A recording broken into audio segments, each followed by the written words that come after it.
នៅក្រញាញ់បានប្តីឡើងសង្ហាអាយមុត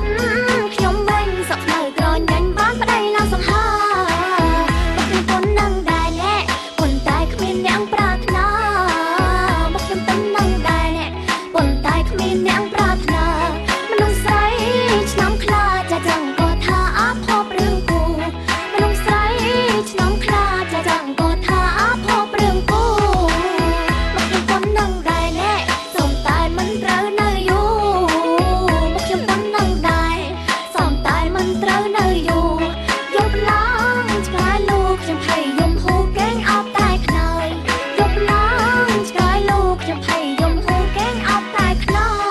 យមកខ្ញុំប៉ុននឹងដែរអ្នកតែគ្មានអ្នកមើលឃើញឡើយមកខ្ញុំប៉ុននឹងដែរតែគ្មានអ្នកមើលឃើញឡើយបន្លែរាប់រយតែខ្លួនមិនដឹងហើយនៅតែគ្មានអ្នកយកបន្លែរាប់រយតែខ្លួនមិនដឹងហើយនៅតែគ្មានអ្នកយក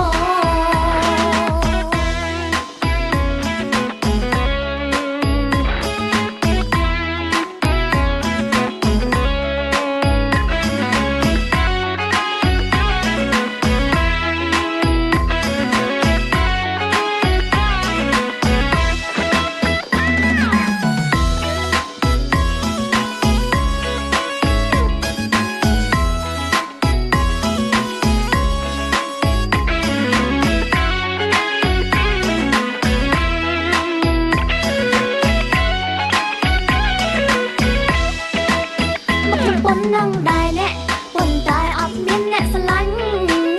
មកខ្ញុំប៉ុននឹងដែរអ្នកប៉ុន្តែអត់មានអ្នកស្រឡាញ់អាយមិនខ្ញុំវិញ